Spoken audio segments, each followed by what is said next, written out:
If you're looking for a RAV4 Prime, well, first of all, good luck. They're hard to find, people want them, and there's just no supply. Therefore, there's a huge markup on most of them as well. What if I told you Mitsubishi, of all companies, is about to give you the best plug-in hybrid on the market? And if you enjoy Japanese car news as well as Korean car news, make sure you're subscribed. I talk about it exclusively on the channel with a little dash of Volvo here and there. Well, we don't have too many media pictures. I'll show up on the screen. It looks pretty much exactly like the standard Outlander, which is a really good looking vehicle in my opinion. The interior is really nice as well. I can't wait to drive it one day. It's hard to get in touch with Mitsubishi. So if you're listening, Mitsubishi, send me some press vehicles because I want to give my audience some hands-on coverage. Anyways, the new PHEV is going to be based on the same platform as the Nissan Rogue. It's a little bit longer, has a third row of space, and for the first time ever on this plug-in hybrid is going to have a third row. Previously, you had to ditch your third row if you wanted the plug-in hybrid version of the Outlander. So let's focus on these bullet points here. There's a new generation of plug-in hybrid system that delivers more powerful road performance and greater driving range. We're going to bust out the spreadsheet in a little bit to talk about both of these things in depth. Safe, secure, and comfortable driving in various weather and road conditions, an exterior with powerful presence and advanced high-class interior. It's the same vehicle as the Outlander. So these two don't come as a surprise, and I cannot wait to go down the rabbit hole with you guys and speculate on these things because Mitsubishi hasn't given us the full details, but they have given us some information here on the powertrain and the new components. So they're saying there's an increase of 40% in the output of the front and rear motors and drive battery. The new model can keep driving in E mode and avoid starting the engine as much as possible, even when passing hard on the accelerator, delivering smooth, powerful, and satisfying motor-based driving with high output twin motor 4-wheel drive. 20 kilowatt hours is the new battery size, up from about 13 and a half. Full electric driving range is 87 kilometers. Well, that's an WLTC. We're going to convert that to EPA and put it into miles as well, so you guys have a better idea of what it's going to be here in the United States. Pretty close. They've even increased the capacity of the gas tank, so your now combined hybrid range is going to be even better. The power drive unit for the front motor is newly equipped with a booster function which bolsters driving force by raising the supply voltage to the front motor while simultaneously improving electricity consumption by raising the efficiency of the generator. Unifying the rear motor with the control unit also secured enough floor space to install a third row of seats, enabling a 7-passenger seating layout. The Volvo XC90, if I remember correctly, that has 7 passengers as well, but it was so cramped that I don't recommend putting anyone in that third seat, even if they're small kids, because it's really hard getting them in and out of that third seat. But that shouldn't be the case here in the new Outlander plug-in hybrid. We have single pedal driving. You don't have to use the brakes if you don't want to. And the rest of this article is talking about more improvements when it comes to driving modes, safety features. Those things don't get me that excited, as well as the interior, which is a really nice interior, but I'm not going to get too much into that. We want to go over to the spreadsheet, which is going to be a lot of fun. Here, what we have on the spreadsheet is a comparison of the previous Outlander plug-in hybrids, which is fun enough on itself, but we're going to compare it to the RAV4 Prime and the newly announced Korean plug-in hybrids like the Santa Fe, the Sorento. It's so cool seeing all this different technology out there, and the plug-in hybrids are really getting enticing, especially this new Outlander plug-in hybrid. So what I want to focus on is Outlander plug-in hybrid real quick, and the last 3 model years have been very different. So they started with the 2-liter 4-cylinder, and then they updated it with a 2.4-liter 4-cylinder.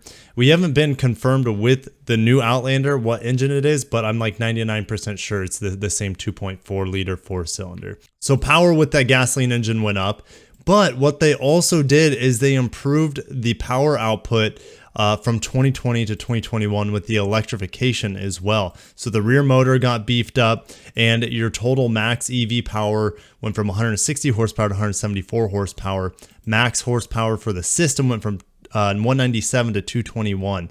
And the battery got a little bit bigger, and you got a little bit more electric driving range. Well, that's just like a minor upgrade, noticeable, but minor still. This new one coming out is an absolute home run. You have to keep in mind with all these numbers listed here, these are just my hypothesis based off of Mitsubishi saying a 40% increase in front motor output, rear motor output, and battery capacity.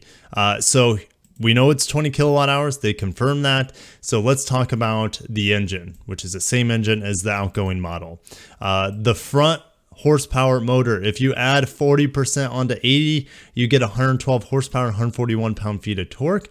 The rear motor gets beefed up to 131 horsepower and 200 pound-feet of torque. Your max EV power is 243 horsepower and almost 350 pound-feet of torque. And that's with the gasoline engine off completely. You add the gasoline engine in there and we have a range topping 308 horsepower compared to these other models. Better than the RAV4 Prime, better than the Korean models out there. It also has the most electrified power, beating out the RAV4 Prime. And notice how much more power going to the rear wheels compared to the RAV4 Prime. A noticeable, it's going to be a much different driving experience. Now, if we look at the max EV power of the Korean plug-in hybrids, well, they still use a traditional 6-speed automatic transmission, and they put an electric motor between the gasoline engine and the automatic transmission. The problem with that is you can only have one electric motor that I can think of, where the rest of them, they have an ECVT or a single speed reduction gear, so they can have electric motors in multiple parts of the vehicle. So if you're looking at the Korean plug-in hybrids, just know that they're going to have much less electrified power when you're on that EV mode. You have your battery topped off. You're not going to have more than 90 horsepower and more than 224 pound-feet of torque. Where the RAV4 Prime, you have more than double the power, and then the new Outlander PHEV just outdoes the RAV4 Prime even, especially when we're talking about torque here and rear power coming from the rear engine or the rear motor to the rear wheels. Miles per gallon. Now, what's going on here is that it's 26 miles per gallon on the outgoing plug-in hybrid, but I've read multiple reviews where people are able to get 32 miles per gallon easily on the hybrid mode. So I put 32 miles per gallon here, which is probably more in line where it should be. RAV4 Prime can get 38 miles per gallon when you're in full hybrid, and then the Sorento, Santa Fe are a little bit lower at 34 miles per gallon. Electric range is going to be a little bit less than the RAV4 Prime. Remember, this is a bigger vehicle, 3 rows of passengers and 7 seats compared to the 5 on the RAV4 Prime. Unfortunately, the Sorento has captain's chairs, so you only have 6 passengers, if I remember correctly. So not quite as much utility in the Sorento compared to the Outlander. Pricing is just me taking a stab on it. The last one started at $37K before destination. So it is the cheapest one out here. The problem is with this much bigger battery, a lot more electrification and power, the new starting MSRP for the new Outlander could be more than this $37K. Even then, even if it's $40K, it's a better buy than the Koreans, and it's a better buy than the RAV4 Prime, if you can find it for MSRP, and that is the big question right now. And for availability, US trim levels and pricing for the all-new Outlander PHEV will be announced with the final on-sale timing in the second half of 2022. So we still have some waiting, and I'll update you guys because this vehicle will be sold in other parts of the world before it comes here. So we'll have official power numbers for the electric motors, things like that. But guys, I just want to end it there. Really exciting times if you're into plug-in hybrids, especially if you're into Japanese or Korean cars, because we're starting to see some exciting options out there. RAV4 Prime is like a needle in a haystack. They're really expensive if you can find one. Sorento, Santa Fe, those plug-in hybrids are just coming now on the market, but it adds a turbo to the equation, and you don't have as much electrified performance compared to the new Outlander plug-in hybrid and the RAV4 Prime. But guys, I'll see you in the comments. If you enjoyed today's video, smash the like button. I'm really excited for the Outlander plug-in hybrid because I could use it for my family. There's no other plug-in hybrid out there in the scope of the cars that I cover that I could use for my family at this point in time. The Outlander with the 3 rows of seats, 7 seats total, is the only vehicle in the near future that looks like could fit that bill. I don't want a full electric vehicle. I don't want a full gasoline vehicle. I think plug-in hybrids are best for me right now. Take the kids to school, run errands, all within electric range. And then when we go out of town to Miami, Orlando, Tampa, or across the country, we can just run on hybrid mode. No big deal. Get 30 miles per gallon doing that. Anyways, guys, I'm going to end it there. If you enjoyed it, Like I said, smash the like button, subscribe for more of this coverage. I'll see you in the next video. Oh, just amped up, no pun intended. I'll see you in the next one.